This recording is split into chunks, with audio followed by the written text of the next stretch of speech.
Aš viską galiu paaiškinti, jūsų kilnybę.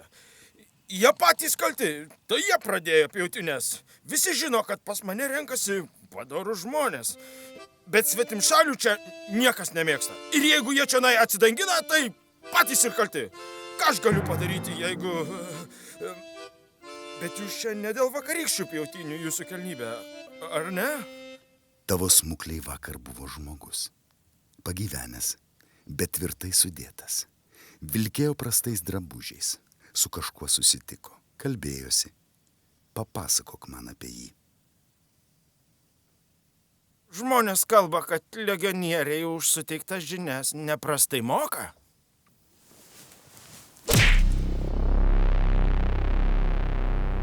Žmonės kalba, kad skauda dar smarkiau, kai trenkiesi nosim.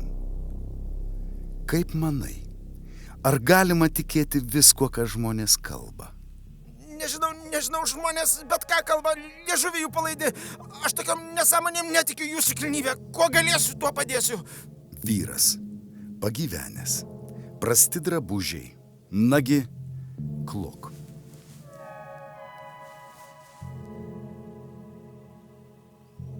Buvo toks žmogėnas vakar. Vakarop atėjo. Icka Lupetas ėmė prie jo lysti, bet paskui puolė visiems aiškinti, esą čia jo draugelis. Tas žmogus pastatė Icką alaus, tada atsisėdo salės gilumoj. Va ten.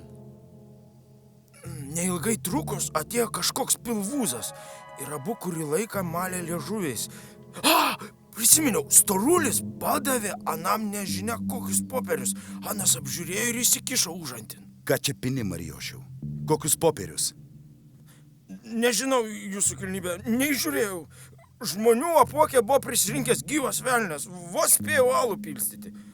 Jeigu ne Icka, apskritai nebūčiau atkreipęs į tą vargetą dėmesio. Pas mus čionai visokių pašalaičių užsuka. Juk baisiai populiarūs esam. Taip. O tu pamėgink prisiminti, kokie popieriai ten buvo. Laiškai, dokumentai, atvirukai. Ne atvirukai. Didesni, sulankstyti. Tikrai neįžiūrėjau. Na gerai. O kas buvo paskui? Paskui tas vargeta apžiūrėjo popierius ir padavė storuliui kapšiuką. Ne, tikrai nemačiau, koks ten kapšiukas. Tada storulis pripuolė prie mane, sako, pakviesk kokį vingrį, kad iki vežiko palydėtų ir mane pasaugotų, padėk. Ir atkišo rublį. Jeigu pasiuntė jį pas savo banditėlius. Ne, ką jūs čia kalbat, kilnybė, kokius banditėlius? Nė minties neturėjau. Bet to čia pjautynės prasidėjo, vis tiek nebūčiau spėjęs. Broliai vengrai nuolat trinasi aplink, dažnai kokį bailį namo palydė. Ir tą storulį saugiai parlydėjo. Ar dar ko reik, jūsų kilnybė?